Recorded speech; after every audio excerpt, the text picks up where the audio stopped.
It was very interesting hearing of the Utilities and Commerce Committee on Energy Efficiency in Schools. And of course, it's very appropriate at this time to bring together information prior to taking a look at Proposition 39 and the state legislature's opportunity to appropriate funding for schools for energy efficiency and green technology. So today was the beginning of a discussion with regard to what sort of programs may already be available, what sort of data we have, what school districts are already doing, what sorts of programs utilities have, and how we really meet these very important goals of energy efficiency, preserving our environment, but also saving money for our schools. Resources that are very precious that can be used to pay energy bills, or maybe if we institute energy efficiency and green technologies, that money can be used for other things in the classroom.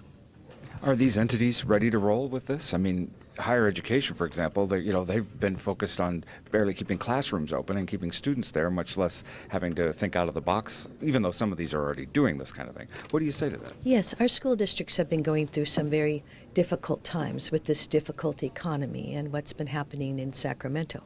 However, many school districts, including many in my own district, have been very proactive in working on efficiency programs and also green technologies. I've been to many ribbon cuttings recently for the unveiling of solar projects in my district, which seem to be extremely beneficial for my school districts.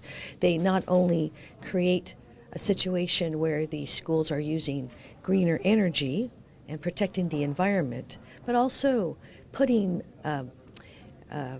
watts back on the grid so that they have an opportunity to lower their energy bills.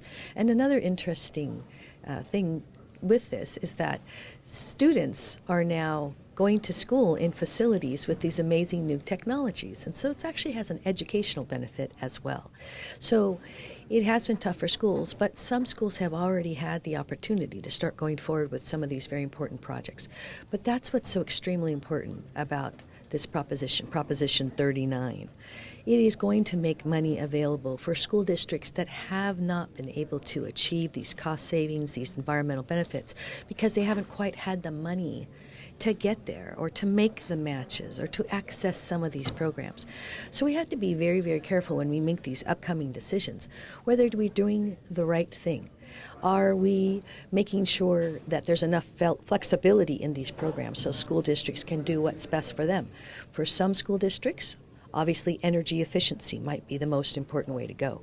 But with other school districts, these green energy projects might be the more important because maybe they've already done their efficiency programs. It really depends. Every single school district is different. School buildings within every district are different depending on the weather, the age of the school building, and those sorts of things. So this is just the beginning of a very important discussion where we really need to hear what all of our school districts have to say, and we need to use these taxpayer dollars that are very precious very carefully so we can stretch them and make them go as far as we can, and at the same time achieve cost savings for our schools, which is just so important and really the most beautiful part of Proposition 39.